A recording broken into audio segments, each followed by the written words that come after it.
Why did you choose this one? Why not the Book of Mormon? Why not Korah? Why not why is this one right and everything else wrong?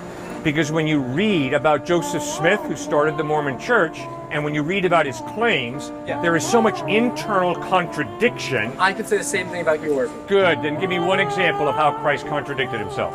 Infinite things. Hold Good, on. well I'm going to be out here for a few hours today, so why don't you go find your contradiction of Christ and bring it out here. You can't accept the contradictions of Joseph Smith, but you do insist, although you don't have an example right now, that Christ contradicted himself. I'm working on it. Okay, good. Keep working. Be an open-minded thinker. Can God be seen by man? In John 4:12, or however you pronounce it, no one has ever seen God. In Timothy 6:16, no man has seen or can see God. But then there's also the story of Abraham seeing God. That's one example. There's also a lot of examples with incest of contradictions. How are some contradictions just context and some just diametrically opposed to what other books say? Okay, what does it mean when I say that I have seen God in the first century and saw Jesus? I saw God in human form. No one has ever seen the Father. Like, how do you decide what parts of the Bible you follow? Like, rules that you follow through the Bible.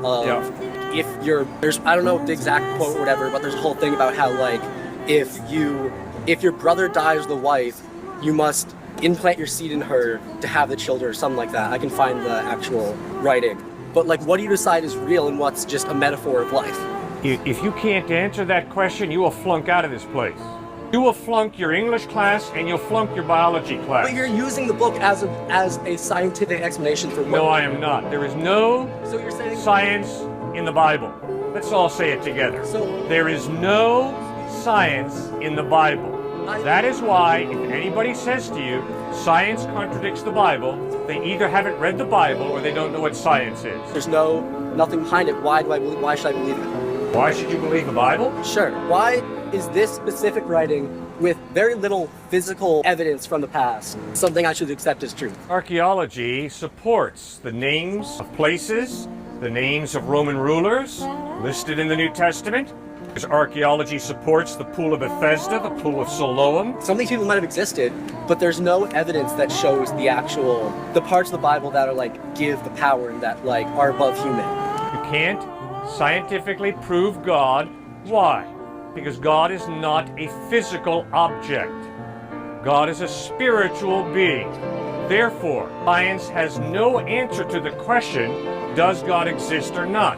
Because science only deals with what you can observe and repeat. And if you can't observe it, and if you can't repeat it, it ain't science. Guess what? If you tell me that the only way you can know truth is through science, you are naive, gullible, and ignorant. Then I'm all of those things. Why all right, you are. That's not science. What? Prove to me that he has a rational mind. Scientifically prove it. You can look at you can look at a CAT scan, look at his brain, and use the information from that to determine... Hey, you don't know that's a brain. It's mush between his two ears. You know very well why you accept he has a rational mind. Because look how he's dressed. Listen to him speak in an articulate fashion. That articulate speech of his doesn't come about by chance. It shows me that there's a rational mind between his two handsome ears.